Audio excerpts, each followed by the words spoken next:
Generation gap ಆಗುತ್ತೆ, ಬೆಲೆ ಜಾಸ್ತಿ ಆಗಬೇಕು. ಹೌದು, ಇಲ್ಲ ಅಂತ ಹೇಳ್ತಿಲ್ಲ. ಅದೇ ಸಂಬಳ ಇದೆ, ಬೆಲೆ ಜಾಸ್ತಿ ಆಗ್ತಿದ್ದಾಗ ಆದಾಯ ಎಲ್ಲಿ ಬರುತ್ತೆ? ಗಂಡನ ದುಡ್ಡು ತೆಗೆದು ಹೆಂಡತಿ ಕೊಟ್ಟಂಗ ಆಯ್ತು. ಸರ್ಕಾರನೇ ಬೇಕಾಗಿತ್ತು, ನಾವು ಕೊಡ್ಬೋದಾಗಿ ನಾವು ನಮ್ಮ ಹೆಂಡತಿ ಕೊಡ್ತಾ ಇದ್ದೆ.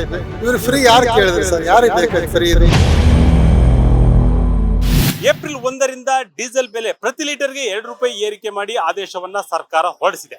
ಇಲ್ಲಿ ಈ ಹಿಂದೆನೂ ಕೂಡ ಸಾಕಷ್ಟು ಬೆಲೆ ಏರಿಕೆಗಳಾಗಿತ್ತು. ಇದಕ್ಕೆ ವ್ಯಾಪಕವಾದಂತಹ ಆಕ್ರೋಶಗಳು ಕೂಡ ವ್ಯಕ್ತವಾಗಿತ್ತು. ಡೀಸೆಲ್ ಬೆಲೆ ಸೆಸ್ ಅನ್ನ ಜಾಸ್ತಿ ಮಾಡಿ, ಶೇಕಡಾವಾರನ್ನ ಜಾಸ್ತಿ ಮಾಡಿ ನಿನ್ನೆ ಮಧ್ಯರಾತ್ರಿಯಿಂದಲೂ ಕೂಡ ಅದು ಚಾಲ್ತಿಯಲ್ಲಿ ಬಂದಿದೆ. ಇಲ್ಲಿ ನಾನು ಇವತ್ತೊಂದು ಪೆಟ್ರೋಲ್ ಬಂಕ್ ಅಲ್ಲಿ ಇದ್ದೀನಿ. ಇಲ್ಲಿ ಡೀಸೆಲ್ ಹಾಕ್ತಕ್ಕಂಥ ಚಾಲಕರು ಈ ಬೆಲೆ ಏರಿಕೆ ಬಗ್ಗೆ ಏನ್ ಹೇಳ್ತಾರೆ, ಬನ್ನಿ ಮಾತಾಡ್ಸ್ಕೊಂಡು ಬರೋಣ. ಸರ್, ಈಗ ಡೀಸೆಲ್ ಬೆಲೆನ 2 ರೂಪಾಯಿ ಏರಿಕೆ ಮಾಡಿ ಆದೇಶ ಮಾಡಿದ್ದಾರೆ. ಹೌದು, ಇದು ಸಾರ್ವಜನಿಕರಿಗೆ ಎಷ್ಟು ಹೊರೆ ಆಗುತ್ತೆ? ತುಂಬಾ ಹೊರೆ ಆಗ್ತದೆ ಅಂತ ನನ್ನ ಅಭಿಪ್ರಾಯ. ಯಾಕಂದ್ರೆ ಈಗಲೇ ಜನಸಾಮಾನ್ಯರು ಎಲ್ಲ ಪ್ರತಿಯೊಂದು ಏರಿಕೆಯಿಂದ ತುಂಬಾ ಹೈರಾಣ ಆಗಿದ್ದಾರೆ. ಈಗ ಇದು ಬೇರೆ ಏರಿಕೆಯಿಂದ ಇನ್ನೂ ಹೊಡೆತ ಬೀಳ್ತದೆ. ನಮ್ಮ ಉದ್ಯಮದಲ್ಲಿ ಈಗ ನೋಡಿ, ಯಾರು 2 ರೂಪಾಯಿ ಜಾಸ್ತಿ ಕೊಡಲ್ಲ ಟ್ರಾನ್ಸ್ಪೋರ್ಟ್ ಮಾಡಿ. ಹೌದಾ? ಬೆಲೆ ಏರಿಕೆ ಮಾಡಿದ್ರೆ ಎಲ್ಲ ಇದು ಮಾಲೀಕರಿಗೆ ಹೊಡೆತ. ಈಗ ಪ್ರತಿಯೊಬ್ರು ಕಾಂಪಿಟೇಷನ್ ಬಿಸ್ನೆಸ್ ಇದೆ. ಪ್ರತಿಯೊಬ್ರು ಕಡಿಮೆ 10 ರೂಪಾಯಿ ಕಡಿಮೆ ಕೇಳ್ತಾರೆ, 10 ರೂಪಾಯಿ ಯಾರು ಜಾಸ್ತಿ ಕೊಡಲ್ಲ. ಈ ದರದಲ್ಲಿ ಇವ್ರು ಜಾಸ್ತಿ ಮಾಡಿದ್ರೆ ಪ್ರತಿಯೊಂದು ಗ್ರಾಹಕರಿಗೆ ಹೊಡೆತ ಅಂತ ನನ್ನ ಅಭಿಪ್ರಾಯ ಸರ್. ಖಂಡಿತ. ಆಮೇಲೆ ಇದೇನಾಯ್ತು, ಸರ್ಕಾರ ಫ್ರೀ ಗ್ಯಾರಂಟಿ ಮಾಡಿ ಈ ತರ ಜನಗಳಿಗೆ ಹೊರೆ ಹಾಕಿ ನಮ್ ದುಡ್ಡನ್ನ ಹೆಣ್ಮಕ್ಳಿಗೆ ಕೊಡ್ತಾ ಇದಾರೆ. ಇದೊಂಥರ ತೊಂದರೆ ಮಾಡ್ತಾ ಇದೆ ಸರ್ಕಾರ. ಮತ್ತೆ ಗಂಡನ ದುಡ್ಡು ತೆಗೆದು ಹೆಂಡತಿ ಕೊಟ್ಟಂಗ ಆಯ್ತಿದು. ಇದು ಈ ಸರ್ಕಾರನೇ ಬೇಕಾಗಿತ್ತ, ನಾವು ಕೊಡ್ಬೋದಾಗಿ ನಾವು ನಮ್ಮ ಹೆಂಡತಿ ಕೊಡ್ತಾ ಇದ್ವಿ. ಇವ್ರು ಫ್ರೀ ಯಾರು ಕೇಳಿದ್ರಿ ಸರ್? ಯಾರಿಗೆ ಬೇಕಾಯ್ತು ಫ್ರೀ ಇದು? ಅದನ್ನೇ ಫ್ರೀ ಬಗ್ಗೆ ನಾವು ತುಂಬಾ ಇದಾಗ್ತಾ ಇದೆ ಬೇಜಾರು. ಯಾವ ಹೆಣ್ಮಕ್ಳಿಗೂ ಬೇಡ, ಯಾರಿಗೂ ಬೇಡ, ಕರೆಂಟೂ ಬೇಡ. ಎಲ್ಲದೂ ಅದರಲ್ಲಿ ಡಿಸ್ಕೌಂಟ್ ಕೊಡ್ಲಿ, ಬೇಕಾದ್ರೆ ರೇಟ್ ಕಡಿಮೆ ಮಾಡ್ಲಿ ಅಂತ ಅಷ್ಟೇ ನಮ್ಮ ಅಭಿಪ್ರಾಯ. ನೋಡಿ, ಹಾಲು 2 ರೂಪಾಯಿ ಜಾಸ್ತಿ ಆಯ್ತು. ಈಗ ಅರ್ಧ ಲೀಟರ್ 4 ರೂಪಾಯಿ ಜಾಸ್ತಿ ಆಯ್ತು. ಮೊಸರು 4 ರೂಪಾಯಿ ಜಾಸ್ತಿ ಆಯ್ತು. ಕರೆಂಟ್ ರೇಟ್ ಜಾಸ್ತಿ ಆಯ್ತು. ಪ್ರತಿಯೊಂದು ಹಿಂಗೆ ಹೇರ್ಕೊಂತ ಹೋದ್ರೆ ಮನುಷ್ಯನ ಬೆಲೆ ಏನಿದೆ? ಮನುಷ್ಯನಿಗೆ ಬೆಲೆ ಇಲ್ಲ, ಎಲ್ಲ ವಸ್ತುಗಳಿಗೆ ಬೆಲೆ ಇದೆ. ನನ್ನ ಅಭಿಪ್ರಾಯ ಅಷ್ಟೇ. ಖಂಡಿತ, ನಿಜವಲ್ಲ ಸರ್. ಮಲ್ಲಿಕಾರ್ಜುನ. ಈಗ ನಡೀತಿರೋದು ಗೌರ್ಮೆಂಟ್ ಅಧಿಕಾರಿಗಳು ಸಂಬಳ ಜಾಸ್ತಿ ಮಾಡ್ತಾ ಇರೋದೇ, ಇಂಕ್ರಿಮೆಂಟ್ ಎಲ್ಲ ಕೊಡ್ತಾರೆ. ನಮ್ಮಂತ ಪ್ರೈವೇಟ್ ಅಲ್ಲಿ 15 ಸಾವಿರ ಸಂಬಳ ತಗೊಂಡು ನಾವು ಜೀವನ ಮಾಡೋದೇ ಕಷ್ಟ ಆಗುತ್ತೆ. ಈಗ 8 ವರ್ಷದಿಂದ 15 ಸಾವಿರನೇ ಕೊಡ್ತಾವ್ರೆ.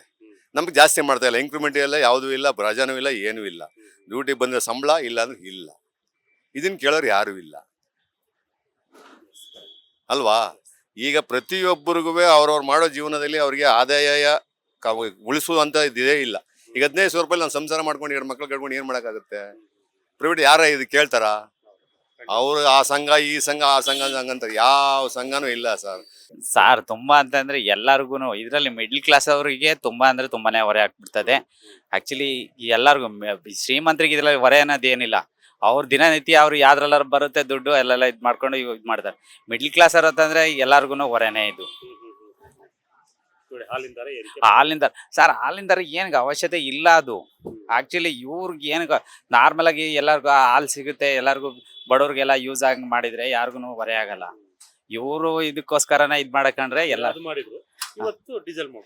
Diesel sir. ಪ್ರತಿಯೊಂದು ಡೀಸೆಲ್ಗಂತ ಅಂದ್ರೆ ನೋಡಿ, ಡೀಸೆಲ್ ಬೆಲೆ ಏರ್ಸೋ ಅವಶ್ಯಕತೆನೇ ಇಲ್ಲ. ಬೇರೆ ಸೆಂಟ್ರಲ್ ಬೇರೆ ಕಡೆ ಔಟ್ ಸೈಡ್ ಕಡಿಮೆ ಸಿಗುತ್ತೆ, ಇಲ್ಲಿ ಜಾಸ್ತಿ ಅಂತಾರೆ. ಆ ತರ ಇದ್ರಿಂದ ಜನಗಳಿಗೆ, ಮಿಡ್ಲ್ ಕ್ಲಾಸ್ ಅವ್ರಿಗಂತೂ ತುಂಬಾನೇ ಹೊರೆನೇ ಇದು. ತುಂಬಾ ಅಂದ್ರೆ ತುಂಬಾನೇ ಹೊರೆ. ಮಿಡ್ಲ್ ಕ್ಲಾಸ್ ಅವ್ರಕ್ಕಿಂತ ಬಡದರು ಬಡತನವಾಗಿ ಕೂರ್ತಾರ ಹೊರತು ಶ್ರೀಮಂತರ ಆಗಕ್ ಸಾಧ್ಯ ಇಲ್ಲ. ಭುವನೇಂದ್ರ ಅಂತ ಹೇಳಿ. ಹೊರೆ ಅನ್ನಕ್ಕಿನ ಸರ್, ಗ್ಯಾರಂಟಿ ಎಲ್ಲಾನು ಸ್ಟಾಪ್ ಮಾಡಿ ಈ ಬೆಲೆನ ಸ್ವಲ್ಪ ಕಮ್ಮಿ ಮಾಡಿದ್ರೆ ಅನುಕೂಲ ಆಗುತ್ತೆ. ಇವೆಲ್ಲ ವೇಸ್ಟ್, ಪ್ರಯೋಜನ ಇಲ್ಲದವೆಲ್ಲ. ಹೌದು, ಸರ್ಕಾರ ಬೆಲೆ ಜಾಸ್ತಿ ಮಾಡ್ಬೇಕು. 2020, 25 ಜನರೇಷನ್ ಗ್ಯಾಪ್ ಆಗುತ್ತೆ, ಬೆಲೆ ಜಾಸ್ತಿ ಆಗ್ಬೇಕು. ಹೌದು, ಇಲ್ಲ ಅಂತ ಹೇಳ್ತಿಲ್ಲ. ಏರ್ಪೇರ್ ಆಗತ್ತೆ. ಅದು ಸಾಮಾನ್ಯ ಜನರಿಗೆ ತುಂಬಾ ಹೊಡೆತ ಬೀಳುತ್ತೆ. ಆಗಲ್ಲ. ನೀವು ಸಂಬಳನು ಹಂಗೆ ಜಾಸ್ತಿ ಮಾಡಿದ್ರೆ ಬೇಕಾದ್ರೆ ನಡೀತದೆ, ಏನ್ ತೊಂದ್ರೆ ಇಲ್ಲ. ಅದೇ ಸಂಬಳ ಇದೆ, ಬೆಲೆ ಜಾಸ್ತಿ ಆಗ್ತಾ ಇದ್ದಾಗ ಆದಾಯ ಎಲ್ಲಿ ಬರುತ್ತೆ? ಒಬ್ಬ ಬಡವ ಯಾರು ಹುಷಾರಿಲ್ಲ, ಅದಾಯ್ತು ಇದಾಯ್ತು ಅಂತ ಅಂದ್ರೆ ಹಾಸ್ಪಿಟ್ಲಿಗೆ ಹೋಗಕ್ಕೂ ದುಡ್ಡಿರಲ್ಲ, ಸಾಯ್ಬೇಕಾಗತ್ತೆ.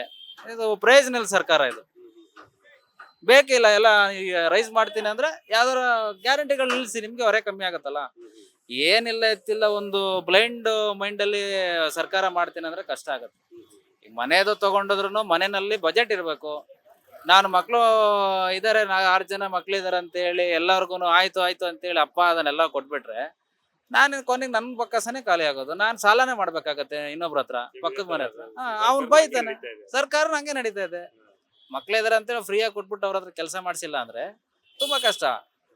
ಪಕ್ಕದ ರಾಜ್ಯದಲ್ಲಿ ಸಾಲ ಮಾಡ್ಬೇಕಾಗತ್ತೆ. ಅವ್ರು ಬೈತಾರೆ ನಮಗೆ. ಮನೇಲಿ ಪಕ್ಕದ ಮನೆ ಹೆಂಗೆ ಬೈತಾರೆ ಹಂಗೆ ಪಕ್ಕದವ್ರು ಬೈತಾರೆ. ಲಕ್ಷ ಲಕ್ಷ ಸಾಲ ಮಾಡ್ಕೊಂಡು ಹೋದ್ರೆ ಎಲ್ಲ ತಲೆ ಮೇಲೆ ಬರೋದು ನಮ್ಮ ಪ್ರಜೆಗಳ ಮೇಲೆ ಬರುತ್ತೆ.